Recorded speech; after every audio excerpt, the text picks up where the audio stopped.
Quand on parle de deuil, on pense tous, presque instinctivement, à la mort d'un proche. C'est l'image qu'on en a tous en tête. Oui, c'est la grande image, l'image d'Épinal. Mais qu'est-ce qui se passe quand on fait le deuil de sa propre santé? Ou le deuil d'un futur qu'on s'était imaginé et qui s'effondre après un diagnostic? C'est exactement sur ce terrain que nous emmène l'extrait de La courbe du deuil de Gilles Besson. Il propose une vision beaucoup plus large. Le deuil comme un processus universel face à une perte, quelle qu'elle soit. C'est ça. Et là, ça devient un outil de travail incroyablement puissant, surtout pour les soignants. L'idée de Besson, qui s'appuie sur les travaux d'Elisabeth Kubler-Ross, c'est que si on ne comprend pas où en est la personne en face, émotionnellement, on risque de s'épuiser. De nager à contre-courant, comme il le dit. Exactement. On essaie de mettre de la logique là où il n'y a que de l'émotion, et il prévient tout de suite, attention, ce n'est pas une ligne droite, c'est bien plus chaotique que ça. Ce sont de vraies montagnes russes. Des montagnes russes. L'image est forte. Bon, alors, notre mission aujourd'hui, c'est un peu de monter dans ce grand 8. On va décortiquer ces fameuses étapes, pas comme une liste à cocher, mais plutôt comme des climats émotionnels. Et voir les clés très concrètes que le texte donne pour s'adapter, pour trouver la bonne posture. C'est ça, que l'on soit soignant ou simple proche. Et tout commence par un véritable mur. C'est le mur du choc et du déni, la toute première réaction. Le cerveau, en fait, il disjoncte pour se protéger. C'est un mécanisme de survie. Oui, un fusible qui saute pour éviter que tout le système ne grille. L'info est entendue, mais elle n'est pas du tout intégrée. Le texte donne cet exemple parfait. Ah oui, celui du patient qui dit. Ce n'est pas possible, vous avez dû inverser les dossiers.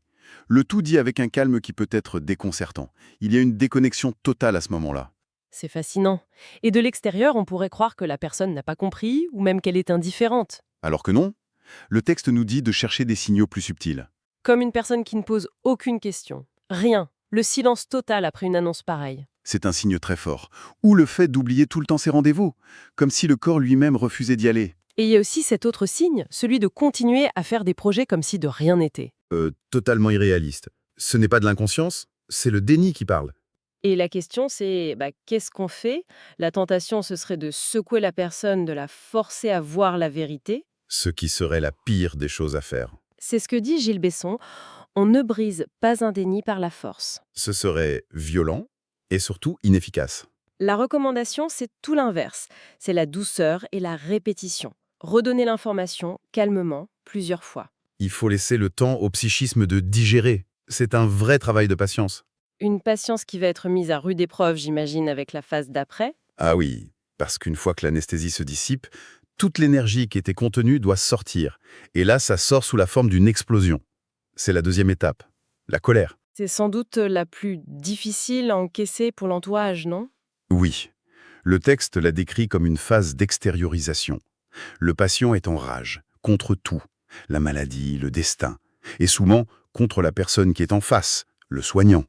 Le fameux «pourquoi moi» qui se transforme en «c'est de votre faute». C'est ça. Et là, le piège pour le soignant est immense. Le premier réflexe, c'est de se défendre, de se justifier, Ce qui ne fait qu'envenimer les choses. totalement. Besson insiste sur un point capital. Cette colère, elle est presque jamais personnelle. Le soignant n'est qu'un paratonnerre. La vraie cible, c'est l'injustice de la maladie. Et pour repérer cette phase, les signaux sont assez clairs là. Oui, le texte parle d'une irritabilité constante. Tout devient un prétexte. Un retard de 5 minutes, le plateau repas. Des petites explosions qui cachent une déflagration intérieure bien plus grande. Et du coup, la posture à adopter, elle est complètement contre-intuitive. Il ne faut pas répondre à l'agressivité par l'agressivité. Au contraire, il faut devenir ce que le texte appelle un réceptacle calme. J'aime beaucoup cette image. Un réceptacle calme. On n'esquive pas, on ne renvoie pas la balle, on l'absorbe. La clé, c'est de valider l'émotion. Pas le comportement, mais l'émotion. C'est-à-dire, Une phrase toute simple comme « Je vois que vous êtes en colère et honnêtement, c'est compréhensible vu la situation. Ça peut tout changer. Ça désarme. on reconnaît le droit de l'autre à ressentir cette rage. Voilà. » Et ça peut créer une brèche. Bon, après cette tempête, on entre dans une phase plus stratégique, si je puis dire.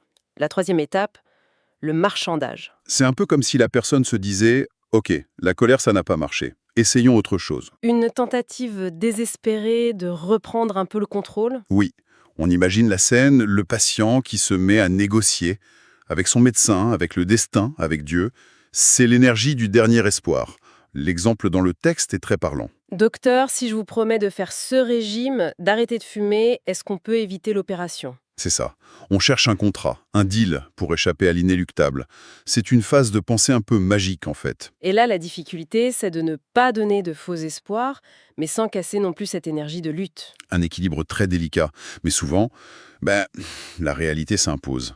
Les deals ne fonctionnent pas. Et c'est là qu'on plonge. On plonge dans la phase la plus sombre. C'est la 4e étape, la dépression. Oui, comme le dit le texte plus justement, une tristesse profonde. C'est le moment où toutes les défenses sont tombées. Le déni, la colère, le marchandage, tout ça c'est fini.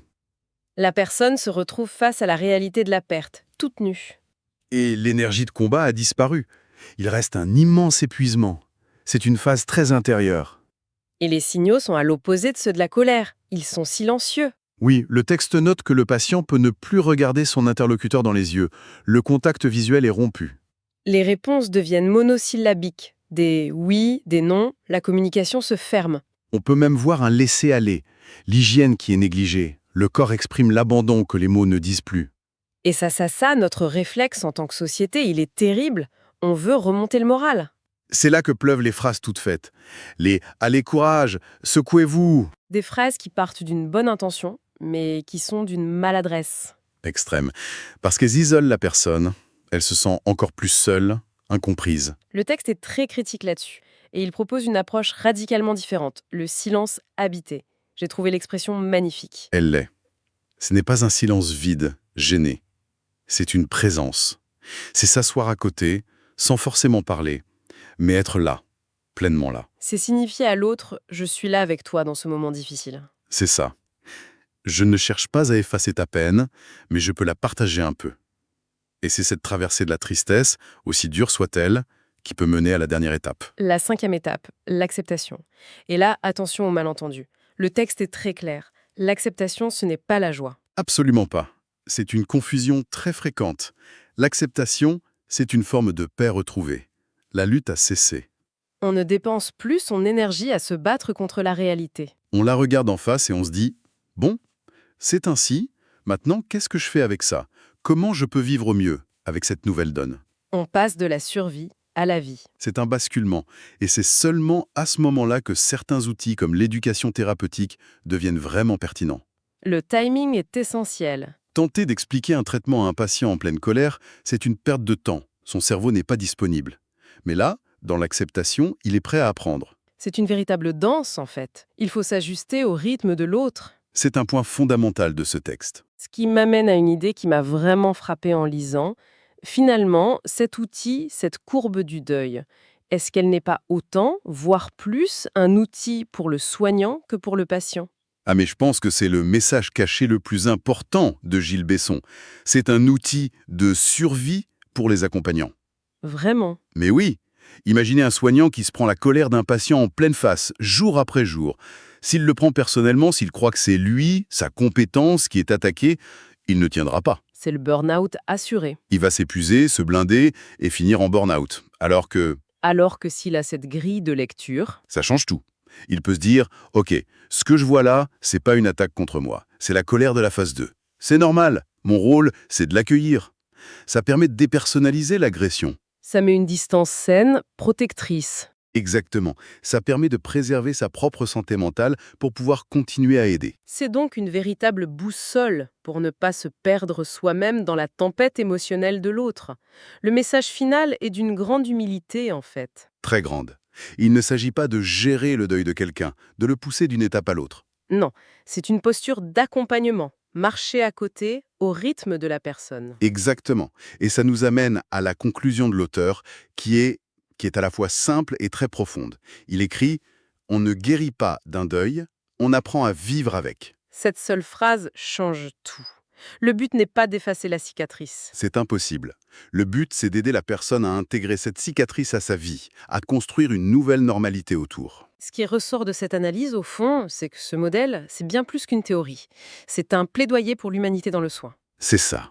C'est un rappel que derrière chaque maladie, il y a un chaos émotionnel qui a sa propre logique. Et notre rôle, ce n'est pas de le juger, mais de l'accompagner avec patience et compassion.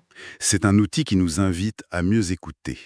Pas seulement les mots, écouter les silences, les colères, tout ça devient un langage. Et ça soulève une question plus large. Ce texte, il est très centré sur le médical, mais ce parcours, ces montagnes russes, est-ce qu'on ne les retrouve pas dans tous les grands deuils de nos vies? Mhm. Le deuil d'une carrière après un licenciement, le deuil d'une relation amoureuse, ou même, plus subtilement, le deuil d'une version de soi-même qu'on doit abandonner pour avancer.